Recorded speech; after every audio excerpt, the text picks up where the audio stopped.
welcome to another episode of Two Cousins, One Chat. I'm Ben. Hello, and I'm Kristy. And thanks again for tuning in. It's great to have you joining us for another episode. Well, Ben, this isn't just any episode. This is our annual Christmas episode. Each year we dedicate a whole episode to celebrating Christmas, sharing family traditions, and of course talking about the delicious dishes we make for our family and enjoy with our family at Christmas time. Absolutely. And last year we had the pleasure of chatting with the wonderful Gabriel Gatte, such a lovely man, and lots of fun too. And it was a treat to hear about his Christmas celebrations and his childhood traditions and what he does with his family today. So I can't wait to see him on the 25th. I'll be knocking on his door.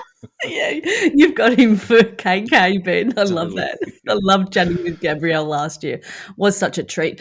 Oh, Ben, and as a reminder to you, don't forget about our Kris Kringle. So last year, everyone, my gift arrived in March. Yeah, so maybe this time you'll make it by December. Last year I got salt and pepper shakers, which are very pretty, and a bulldog clip. So it was really nice. But I do like to give stationery because it's very handy. It is stolen from somewhere, FYI. But the year before, we got the Rachel Lynch book, which set off an absolute phenomenon here in Australia. And I know Rachel's listening, so hey, Rach. And it was the start of the creation of the Rachel Lynch Book Club in Australia. Book Club, absolutely. Thank you to Surrey Downs Post Office here in the northeastern suburbs of Adelaide, because if it wasn't for that $5 purchase, we would not have met Rachel. So how good's that? And I will try and stick to my $6 limit this time. No promises, but I'll see how we go. All right, Ben. Well, let's see. Can't make any promises there, but hey, let's hope for the best.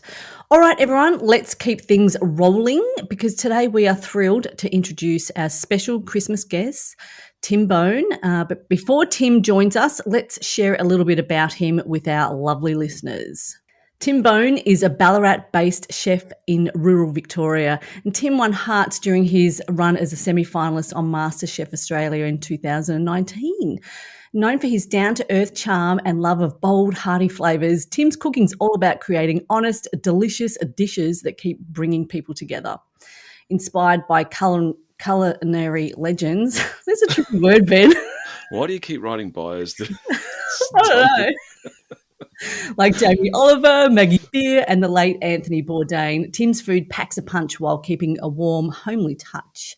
He's the proud father of Tim's Toasties, who you might know, a mobile gourmet toastie business that serves up inventive and mouth-watering combos. If you haven't seen it, check it out. It is beautiful. So before stepping into the MasterChef spotlight, Tim worked in Ballarat coordinating the Stephanie Alexander Kitchen Garden program, which you might have heard of. It's brilliant, and it's a cooking education program run in primary schools. And Tim is also one of the new hosts on the long-running cooking show Good Chef, Bad Chef. And by the way, he's the good chef.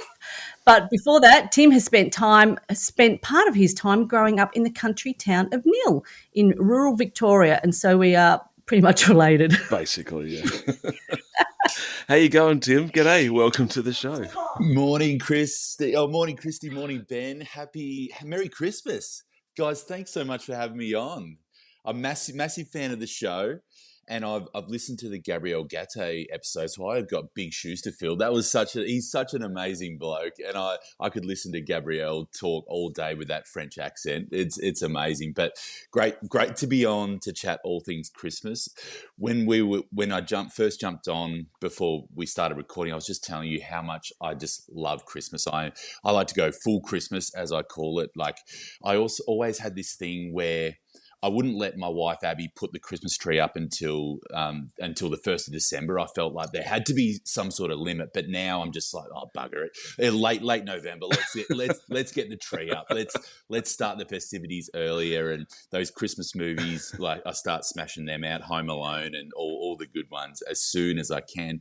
But I think Christmas has changed for me over the last few years having kids. I think because then you start to see Christmas through their eyes, and it just makes Christmas a lot more magical once again. So, yeah, great to be on, and thanks for having me.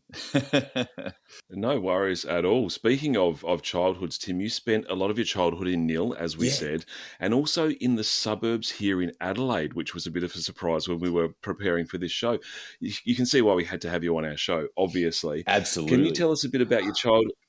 Can you tell us a little bit about that, your childhood growing up in two very different places? Yeah, because when you invited me on the podcast, I thought, yeah, beautiful, because I've had that time living in Adelaide, lived in Nhill, go to Melbourne a lot, and Nhill really is that halfway point. If you drive to Adelaide or drive to Melbourne or vice versa, you've got to go through that little country town of Nhill. So lots of fond memories. Yeah, so I lived in Adelaide as a young tacker. I lived in the south of Adelaide in O'Halloran Hill on Candy Road. In the south there, and I've still got really fond memories of Adelaide, and that actually the people that my neighbours on Candy Road, I'm still like I'm still really good friends with them today, and we try and catch up. Like there's Aiden and Rick, they're brothers, and then we're only a couple of years apart. And like Rick's 1 year younger than me, and then Aiden's 2 years older. So from the time I was 1 year old, and I'm 39 now, so that's like a lifetime friendship with those boys from Adelaide. Yeah. I try and get over to Adelaide a couple of times a year, and we've all got kids now, so it's great. And we just I caught up with Rick, the younger one, just in Beachport in South Australia a few weeks ago. So those connections, and I'm a Crows supporter, so I'm still a Crow eater at heart. I couldn't let that go, Benny. So are you a Crows man? Are you a Crows man yourself? Yes, I am. Oh, good. Yeah, absolutely. Yeah, because so a little bit of disappointment this year, but I know it wasn't great, but onwards and upwards for the Crows. Yeah, so I lived in Adelaide till I was 10 before I moved over to Nhill, and then so it was a bit of a change going from obviously the hustle and bustle of I call Adelaide a big Ballarat. Like, honestly, Ballarat's, I think Adelaide's still got that. Whenever I go, it does kind of feel like a big Ballarat. It's still like doesn't have the hustle and bustle of Melbourne, but I feel like it's obviously come a long way. But I love the vibe of Adelaide, and I always say I could easily move back to Adelaide. I think maybe one day, I don't know, but I don't think Abby's family here in Ballarat wouldn't like that. But I always love Adelaide. So yeah, moving to Nhill, it was a bit of a shock to the system, because all of a sudden you're in this tiny little town, starting a new school at age 10. I had a younger sister as well, and then I had a couple of older stepsisters that we were moving in with. So it was a bit of a transition moving from Adelaide to Nhill, but I absolutely loved that upbringing, sort of from 10 to 18, living in Nhill. I think that country lifestyle, because as a kid, I had really bad asthma, but then when I moved to Nhill, that sort of went away. And I think that sort of that country air, that country living it's good for it's good for the lungs and good for the soul, I think, as well. And my parents live, or Mum and Graham, my stepdad, they live about 15 kilometres out of Nhill on a little hobby farm. So they've got a few paddocks, and they're not farmers. They're both got jobs in town, but with like a mob of sheep, some dams. So we had like a paddock bomb and a motorbike, and that sort of just nice country upbringing, like catching the bus to school and riding to the bus stop and dodging snakes, or in the freezing cold in the frosty morning, still having to ride our bikes to the bus stop. And so it was really nice. And going to, so I went to school at Nhill College, the pretty much the only high school in Nhill, and went through and finished school there. And then after high school, and this is really interesting for this podcast too, because I applied for teaching at university, and I applied at unis in Adelaide and the uni in Ballarat, and I got into both, or I had options to go to unis. I think Flinders in Adelaide, and then University of Ballarat, as it was known then. And it's these moments in your life, Ben and Kristy, where it's like a fork in the road. And if I'd moved to Adelaide, as opposed to moving to Ballarat, just how different your life could have been in just that one decision. It's like those sliding doors moments where if you take one direction, just how different my life would have been. And I often think about that. And we've all got those times in our life where you make a decision one way or another that drastically affects where your life is going to go. So, but I don't know. And obviously, I had my friends that I used to know in Adelaide that were drawing me to Adelaide, and I didn't really know anyone in Ballarat, but I felt I'm a bit of a mummy's boy. So I think being Adelaide was maybe an hour closer to Nhill than Adelaide. So that's why I think that was probably part of my decision that ended up coming to Ballarat. And I guess the rest is history, really. That's so fantastic, and some of that story of living in the country resonates because I grew up in Morphett Vale to start with, which was at the time pretty much vineyards in the 70s, and then we moved to Mount Compass, which is even more country. So that was real dairy farmer town, and we used to walk to school through paddocks and had to look out for snakes, and it was freezing cold mornings and motorbike that I couldn't ride anyway. But and friends with farms and paddock bashes and all of that stuff. When you were talking about that, I'm like, wow, that brought back some memories for it. I know. And as a city girl, that sounds just frightening. As a city girl, Yes, sounds frightening. Don't worry, you're a bit soft in the city. So soft, absolutely. Toughens it up. But like you, I'm terrible. I'm terrible at riding bikes, and I can barely change a tire to save my life. I'm like a city boy. I'm like a city boy who grew up in the country. My stepdad is fantastic with tinkering with mechanics and stuff, but I never sort of caught on with that. hence why I cook. Exactly. Well, we've got a bunch of questions here for you, Tim. We're going to kick straight over to our Christmas questions because this is the Christmas episode, and of course, and we want to hear more about how you and your family celebrate. But firstly, we know that you have some great memories of Christmas as a kid. Can you tell us about some of the fun things that you did? Yeah, so obviously growing up in Nhill, obviously it gets very, very hot in Nhill. So often Christmas Day it'd be pushing 40. But we'd still have a hot lunch no matter what. You'd still have the turkey and the lamb in the oven, but luckily our oven wasn't in the kitchen. It was like we call it the back veranda, so it was more out of the kitchen. So that had its own spot. So even if it was hot, at least wasn't heating the whole house. And our house is an old mud brick house, so it stayed quite nice and cool, which was really, really nice. But Christmas growing up, obviously, memories of being really, really hot. But a great memory that really sticks out is yabbying. We've had a big dam on our property, so often we'd get up really early in the morning.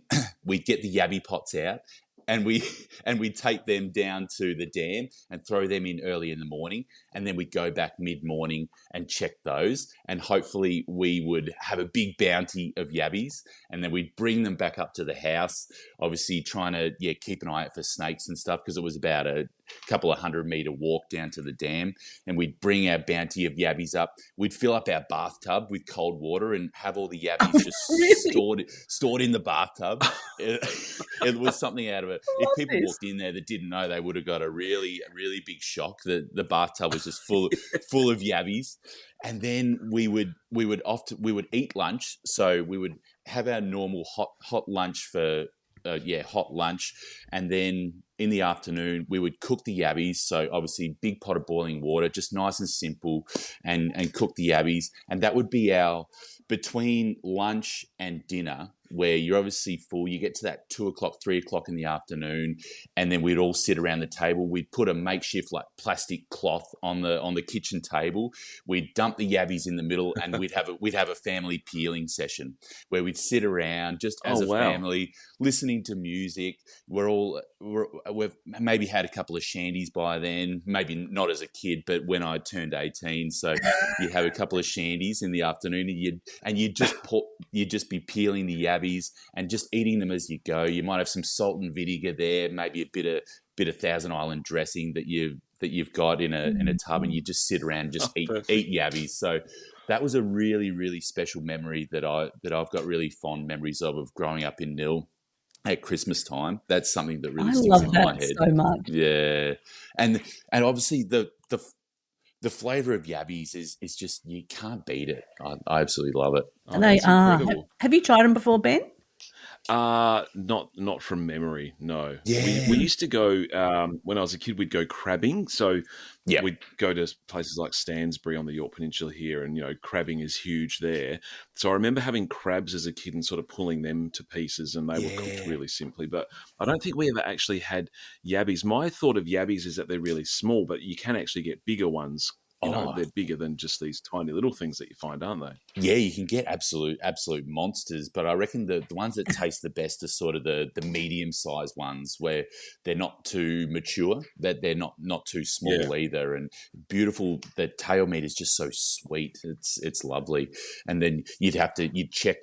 But every yabby, you'd have to check under their tails because if they had eggs, they would female, and if they had eggs, you'd put those back because you didn't want those because obviously they're the next generation of yabbies for next year. So you'd have to check every yabby under their tails to make sure they didn't have eggs. Yeah. Wow. Oh, that's unreal. It's an educational podcast that we've got here today. It's Christmas / education. It's a fishing show. Tim, what do you do for Christmas now that you have a family of your own? Yeah. So now that I've got Toby and Jude, and even before the kids living in Ballarat, obviously because my wife Abby, all her family's here in Ballarat, and then my family's Nhill, and we don't like to travel on Christmas Day. We're not ones to jump in the car on Christmas morning. We like to be settled in one place pretty much for the whole day and not have to travel. And obviously Ballarat and Nhill, it's 3 hours. So I hate missing a big chunk of the day sitting in the car. So what we've found, the best way for us is every year we chop and change. So one year we'll do Christmas in Ballarat, and then the next year we'll do Christmas in Nhill, and just sort of change it up every year. Because if for all our families, if my family and Abby's family all got together, it would be too big. It would be too hard even to cater for both families at once, and to break that up, you'd be talking like 50 people, which just gets a bit much in a house on Christmas Day. So we like to just change it up every year. So this year will be Nhill. Which I'm super, super excited about, because it was supposed to be Nill's turn last year, but Jude was born just before Christmas. So obviously when you've got a newborn, you're not wanting to do too much traveling in summer. Like, he was literally 2 weeks old. So we stayed in Ballarat last year. So Nhill this year, which will be super exciting. So it'll be Jude's first Christmas in Nhill. Toby's had a Christmas in Nhill, but it's really nice because then you get those two different dynamics because of my family and then Abby's family each year, and that's sort of how we do it. And that comes with, but then you get the different food styles as well, because both families have got different sort of styles of how they do their Christmas lunch as well. So, and we can get into that as well. Yeah, that's fantastic. And when you've got young kids, or even as you get older as well, you sort of don't want to be spending the whole day traveling, and you want that sort of that special Christmas morning moment with the kids. That's right. And people like to do that with grandkids sometimes as well. And then you can just go, and once you're there, you just sort of settle, and you're not like thinking, oh, it's 3 o'clock, I've got to go because I've got dinner somewhere else. And so I think that's great. I think you've got it absolutely perfect. You've sorted it. You've set the expectations with the family, and it just works. That's right. This is where we're going to be. We're going to be here all day, and we're just going to settle in and make a day of it, and not have to drive, which is really nice. Fantastic. And so I'm guessing that you probably do a fair bit of the cooking. I'm making that assumption. What's on your Christmas menu for this year? Anything that inspires you from your growing up in Nhill that makes it onto the menu? Yeah, well, I'll be interested to see. I think there is some water in the dam, so obviously I think yabbies I'm excited to maybe get the yabby pots in this year, which would be great. With Nhill, a big one for me, obviously, classic hot lunch. So usually lamb and turkey.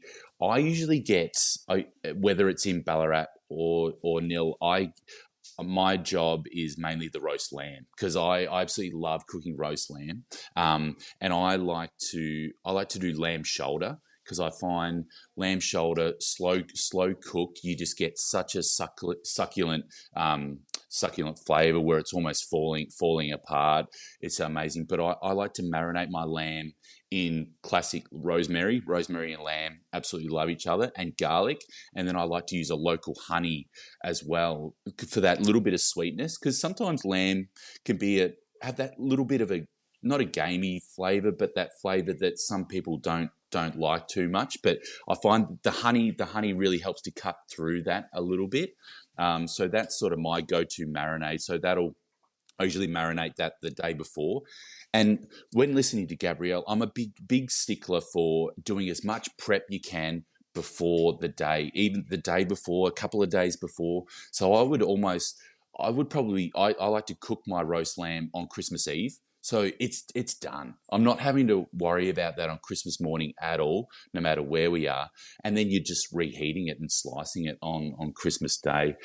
And then I'm usually in charge of the roast potatoes as well. That's become a bit of a thing, especially with Abby's side here in Ballarat, where it's almost become, I bring out my roast potatoes. They're usually nice and crispy with lots of herbs and spices on them. But the big thing is, what fat have I cooked the roast potatoes in? Yeah. They're like, what is it this year, Tim? Is it bacon fat? Is it duck fat? It's usually one of those. I think I'll go duck fat this year, because I'm an ambassador for Love a Duck now, which is based in Nhill, which started in Nhill, which is great. So I've Amazing. They keep me well stocked with some duck fat, so it might be duck fat potatoes, but just roasting potatoes in duck fat with some rosemary and thyme, you just get the most amazing roast potatoes and nice and fluffy. So they've sort of become a part of what I have to bring. And then a big one too, and I'm really passionate with my Toasties about using as much local produce as I can. So I use a local Salt Kitchen charcuterie here in Ballarat. So they provide me in my Toastie. I use their ham and bacon and pastrami. So always at Christmas we get one of their like full legs of ham, which is just the most amazing ham you've ever tasted. So I usually will get one of those big legs of ham, and it's great because it feeds everyone on Christmas Day. I'll just freshly slice the ham, and I don't do like baked ham and stuff. I like to keep it just classic, and I'll slice the ham on for Christmas lunch. But then you've got all this amazing ham for leftovers, and we can get into that later too, about what to do with Christmas leftovers to reduce food waste and stuff like that. But yeah, we can get into that later. But yeah, usually lamb, ham, and potatoes is what I usually bring to the table. I'm not the best dessert cook, and if you watch my season of MasterChef, that was something that because I don't have a massive sweet tooth. Like, I'm the guy who would probably rather order an entree or a cheese board for dessert rather than a sweet dessert, because I just don't have. I love it, but I've just got to be in the mood for it. But I'm more of a savory suede eater, and then I guess that's flowed onto my cooking style as well, where I'm more of a savory cook. So yeah, I usually let the desserts happen with the other guests, but it's great because everyone just has my wife's really good at spreadsheets and organizing people, so she usually divides the different so everyone gets there. All right, so Auntie Wendy, this is what you're bringing. All right, Nana Sue, this is what you're bringing, and everyone gets, because otherwise you end up with 5 Pavs, and no, we don't want 5 Pavs. I mean, Pavlova's great, and it's happened before. But the thing is, Abby goes to all this work and makes sure everyone's divvied up, but then everyone still ends up going rogue and bringing what they want anyway. You always end up with too much because you can't tell people. So that always becomes scope creep. That's it. Yeah, and a really funny story with the roast lamb with Abby's side of the family here in Ballarat. There's her uncle Danny. He's a bit of a plain sort of eater. Like my rosemary, garlic, and honey, that's too much. That's too flavorful for Uncle Danny. So they bring their own little side leg of lamb that's just salt and pepper, and that's Danny's lamb. So they have to bring separate lamb for Danny because he won't touch mine because it's a bit too flavorful for him. I always find that funny. I know there's always the ovocators in the family, but we did actually want to talk to you about food waste because it is a huge issue. I think something like 8 million meals are wasted in Australia every day, which just blows your mind. It's nuts. There's a lot of pressure for people to sort of Yeah, people, there's pressure to prepare that sort of Christmas feast, where there just seems to be so much food and it's just a bit over the top. So what are your thoughts on that? Like I said, how can we avoid waste, and what are some of the things that you do with your toasties and everything so that the food isn't sort of thrown out at the end of that day? It's a great point, and I've recently been doing some. The lady that I was on MasterChef with in my season, Mandy Hall, has recently, and she's an Adelaide lady. She's absolutely amazing, and she's been working on this project the last few years called the Great Unwaste, and that she's recently launched, and it's been an ad campaign, and it's government backed to try and reduce food waste in our household and make it not like we're preaching. It's not preachy. It's just little things we can do at home to cut down on our food waste. Because, like you said, 8 million meals wasted every day. When you put it in those figures, it's unbelievable. And I think every year we waste. Like if you filled the MCG from the ground to the nosebleed section at the top, I think we could fill that 10 times over every year with the amount of food waste that Australia goes through every year. And when you look at it, when you can picture that at that scale, it's really scary. So I think little things that we can do at home, and especially at Christmas time, where we do end up cooking way too much because we always worry that there's not going to be enough, but there is always enough, always too much. Always. And no matter what you do. So I think like my wife does is when people follow along with it is to make sure, so divvy the dishes up and try and work out who's going to bring what. So then you hopefully you won't get multiple pavs or multiple different things like that, which can really help to cut down on that food waste. And a big thing that we do is we'll buy a heap of takeaway containers, so then everyone's going home with their own little care package, no matter what, because depending on who hosts Christmas Day, then they ended up just getting lumped with all the leftovers at the end. And there's only so many days you can eat like leftover roast meats and stuff before it starts to go bad, and then you know what it's like. You're like, oh, ham again. There's only so much you can do. I mean, it's New Year's Eve and you're still trying to get through the leftovers, and you're like, oh, I'm so over this, but you don't want it to go to waste. So I think giving everyone a few takeaway containers to take home, then it really helps to divvy that up at the end. But also, what do you do on Boxing Day? And then a big one for me, I almost prefer, and I know your birthday's on Boxing Day, isn't it, Kristy? So I was going to mention it. I'm so glad you remembered. Thank you kindly. Yeah, I remember. I'm a fan of the show, and I know a big thing. I almost prefer Boxing Day because you get to Boxing Day, and then you put on the cricket, you pour yourself a nice cold beer, and then I call them Christmas leftover toasties. And obviously, toasties I've made a whole career out of toasties, but I still love them, and I don't eat as many as I used to, because you've got to cut back, and they're not the most healthy food. But making a Christmas leftover, so you'll get a bit of leftover ham, you'll cut some fresh ham, maybe some leftover turkey, you've got a bit of cranberry sauce left in a dish, maybe some leftover stuffing, and then we like to have a cheese platter on Christmas Day, so you've got some leftover camembert or brie, get that in a toastie, maybe with some leftover greens, maybe some rocket or some leftover spinach from a salad, and you make the most epic leftover Christmas toasties. And that's my happy place. I almost prefer that to the full-blown Christmas meal on Christmas Day. God, that sounds so good. That just sounds beautiful. Yum. And then the cheese all melts, and some of the images on your website are just the best. So I know. Toasties, they look good. We would love to get you over it'd be great if you came to Adelaide and brought Tim's Toasties to Adelaide. That would be absolutely amazing. Tim's Toasties to Ben's house. To my house. On tour. Yeah.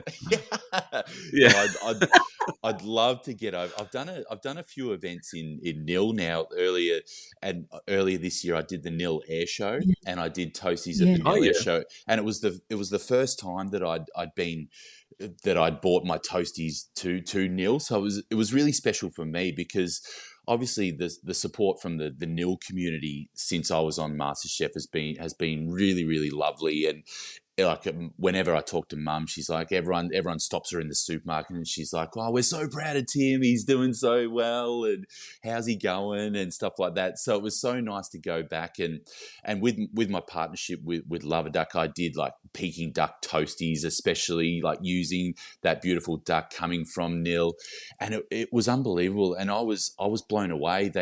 I saw, I think the air show was supposed to go till 3 or 4 o'clock, but I sold out. I sold out of Toasties at midday. I was overwhelmed with how many people were actually there, and but then I felt bad because I had people coming up and say, "Oh, we've come to try one of your Toasties," but I'm so sorry because I sort of once I run out, I run out, like because I've only got so much stock, especially when I'm away from Ballarat. I only bought so much stock and ingredients to make a certain amount of toasties. So once they were gone, they were gone. So that was really, really lovely. But yeah, I'd love to get over to Adelaide and do something over there for sure. But yeah, toasties are one of those things, and I just think everyone loves a toastie, and I think you're only bound by your own imagination of what you can put between two bits of bread. And I guess for me, I was inspired to start Tim's Toasties before MasterChef, but I didn't really have the confidence or the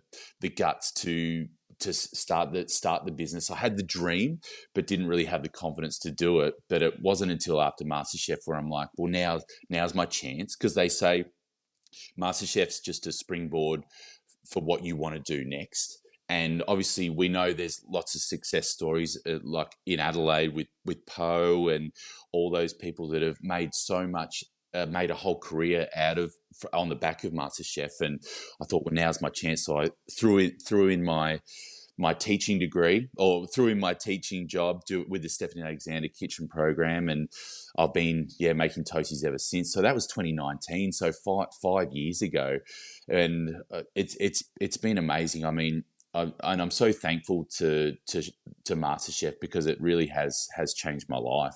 Yeah, and with the toasties, we keep a spreadsheet of all the flavors that I've done, and we're nearly up to 200 different flavor combinations that I've done of toasties of different flavors. Because I'm always, and people are like, well, why toasties? And I just think there's something comforting about a toastie. I mean, it's the sourdough bread, it's the cheese, it's the butter. I mean, I think a good toastie can be transcendent, and that's what I try and do. And I just try and take the humble toastie to the next level. And I can still get my MasterChef on, like slow roasting my own meats and making my own sauces, and finding the different combinations that work together. I feel like that's how I get my creative juices going, and trying to come up with new combinations. I mean, I've done everything from garlic prawn toasties to like prawn scallop and apple puree toasties. I've pretty much put everything in a toastie that you could probably think of. I haven't done a yabby toastie. That's something that I need to. That's something that I need to work on. There you go. Because everybody's got their own favourite toastie, and I was going to ask you, Ben, what's your favourite toastie? Ooh, and also my favourite toastie. Well, what's your go-to? So two things for me. I got it. One's very recent, and it was just the other day, because I work for myself. I'm a freelancer in my career, Tim. So I'm always in different offices and all around the place. And I went to this place. There's a little street behind Rundle Street called Ebenezer Place. I'm not sure if you remember it, but it's become a little bit of a trendy hub. And there's a little cafe there called OVO. And my wife had been there, and she said they had the most amazing iced coffees, which I don't really like iced coffees. But I went there for lunch and had this toastie on Turkish bread, and it was ham, and it had this beautiful homemade like mustard pickle relish and cheese and an aioli, and it was so gooey and delicious. So that was the best toastie I'd had for a long, long time. But when we were kids, we had the pull down clamp shut Yep. toastie, and we would just put like tins of baked beans with some Oh. cheese in there and just have baked Yeah. bean and cheese toasties, and that was pretty much it. And they were amazing. I used to love the crunchiness of those, so I always think about Yeah. my baked bean toasties. The Jaffa machine. We did tin spaghetti as well, and then you couldn't wait, and you'd take a big bite and you'd burn the hell out of your mouth because it was like Of molten course. lava in the middle. Yeah. Yes. We used to do a bit of camping and take the Jaffa Lion camping and Yes. do you remember the old braised steak and onion out of the can with a Yeah, of slice course. Yeah. plastic cheese? Classic. Yeah. Everything That's off the brilliant. shelf. Oh, absolutely. So mine are a bit more gourmet than our old school like tin stuff now. But I think my best selling toastie is called the Salam-a-lot. So again, using my slow roasted lamb shoulder, and then I pair that with Meredith Dairy goat's cheese, roast pumpkin, my homemade onion jam, and rocket. So it's almost like a whole roast meal in a toastie. And I actually did this one. I did a collaboration with Abbott's and Kinney, a bakery in Adelaide. Do you know Abbott's and Kinney? They've got a few different bakeries in Perry Adelaide. Street. Yeah, so after MasterChef, they invited me over, and I did a bit of I sort of taught their guys how to make that toastie, and they put it in. They used one of their it was a croissant roll that they put it in, and they had it on a special for a month or two over in Adelaide. So that was a bit of a connection to Adelaide. That was really cool, that's probably my best selling one. And then another signature one that's I've really become known for.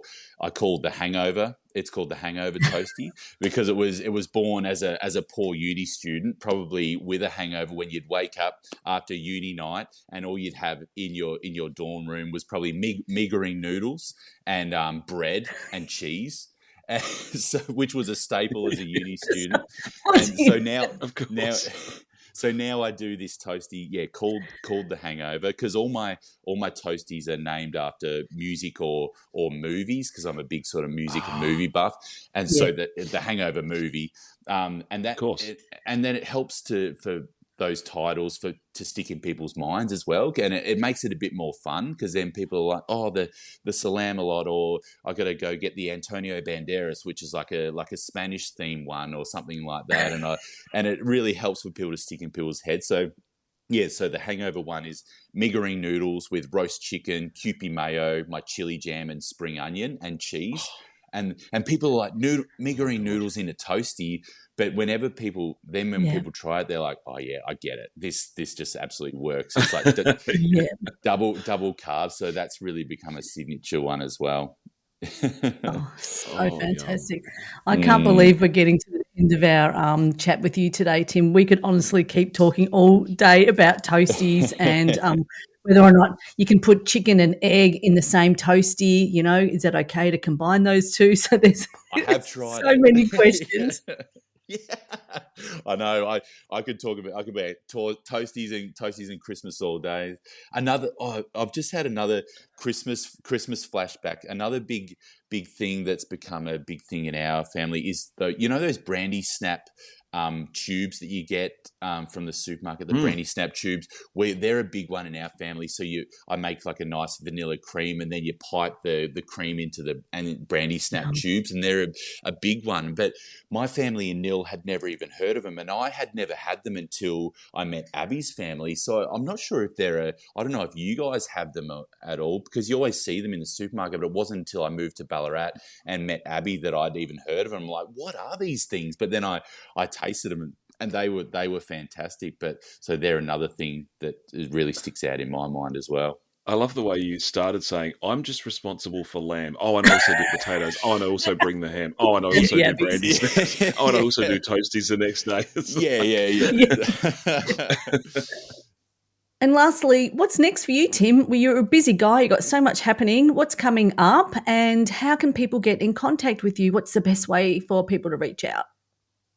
Yeah, so thanks, Kristy. So I'm in Ballarat. So if people are in town, I don't have a bricks and mortar Tim's Toastie shop. So I'm mobile. So I set up my toastie stall at local farmers markets and events and festivals and stuff like that, which is great. And I think that model. I was always when I started Tim's Toasties, I didn't want to spend hundreds of thousands of dollars on a shop and have it not work out. I'm pretty conservative, so I thought start small and build your brand.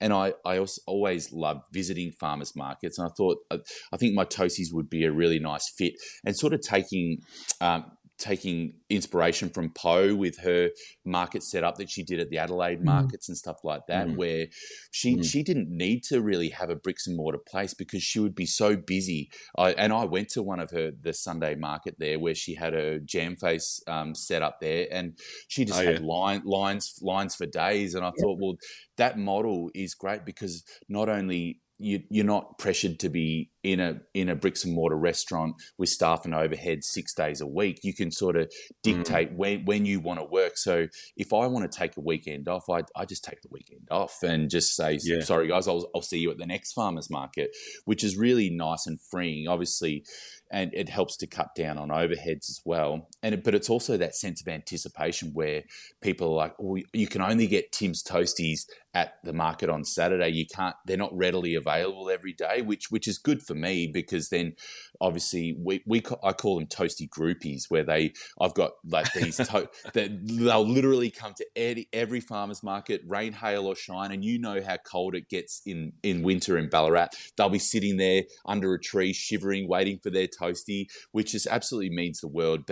And obviously with those repeat customers, that it means that I'm doing something right. If people are coming back, especially in the Ballarat winter, which is great. And then I've just signed a lease on a commercial kitchen space. So at the moment, I've just been doing all the prep out of my kitchen at home, which is registered with the council as a commercial kitchen. But I've just outgrown that now, guys. So we've recently signed the lease on a bigger space, so which will give us more scope to do to grow the business. But we'll be available. We'll have a little be available for takeaway toasties, which will be really nice. So we won't be a full blown cafe. So people will be able to keep an eye on that. But on socials, Timbone Food, Instagram or Facebook, or Tim's Toasties has got its own social media as well. And I always sort of put up a few days before where I'm going to be that weekend and put the menu up for that weekend, and also always posting heaps of different recipes and stuff, for whether it's from Toasties recipes or from Good Chef Bad Chef, which is I've absolutely loved doing. And where I'm about to start shooting another season of Good Chef Bad Chef. I'm furiously at the moment trying to design recipes and recipe testing for the show. So that'll be on air next year in 2025, probably March, April. So people will keep an eye out for that. I absolutely love doing that. I'm so grateful to get that opportunity because after MasterChef, I sort of got that TV bug and I sort of grew. I've always been a pretty quiet and shy guy, but MasterChef really helped to bring me out of my shell, not only confidence in my cooking ability, but just in my everyday life. So to be able to get that opportunity, I mean, if I could just do that TV side of things every day, that's probably where I'm finding my biggest, most rewarding stuff at the moment is that sort of stuff. And the toasties will always be there. They're not going anywhere, but it's just about hopefully getting to the point where because I'm at every farmer's market, I flip every toastie. Okay. It's me that's almost part of the thing too. People love to come and see me, and I think people appreciate that it's me there. It's not just staff members under the Tim's Toastie banner, but it would be nice to get to the point.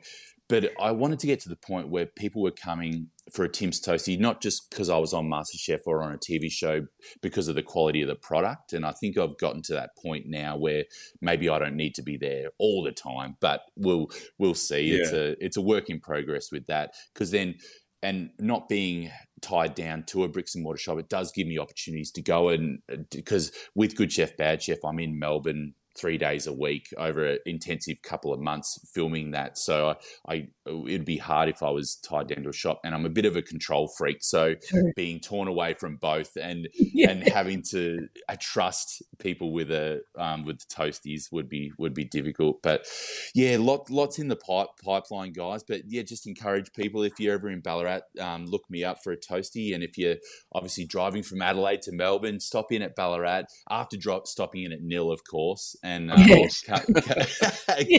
come and see me for a toastie. Oh, Tim, thanks so much for joining us. Have a fantastic Christmas with your family. It sounds like it's going to be amazing with you and your wife and boys and the family in Nhill this year. So have a great time, and thanks again for joining us today on Two Cousins, One Chat. Guys, yeah, thank you so much for having me.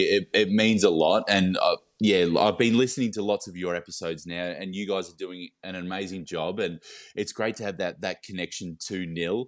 And yeah, Merry Christmas to everyone and all the listeners. And yeah, happy cooking. And I guess the big thing for me is try not to be stressed. Christmas is a time for relaxing and happiness. Yes. So try and do as much prep you can so you're not stressed out on Christmas Day, and just enjoy your time with the family, and there's no point in stressing. No one's going to go hungry, and just enjoy your time with your family this Christmas. And thank you to our listeners for checking in once again to Two Cousins, One Chat for this very special Christmas episode. You can follow us on Instagram and Facebook and all of those places as well. Maybe not as many followers as Tim, but hey, we're still there. Have a fantastic Christmas, and Two Cousins, One Chat will be back to talk to you very soon. But until then, goodbye. See you later.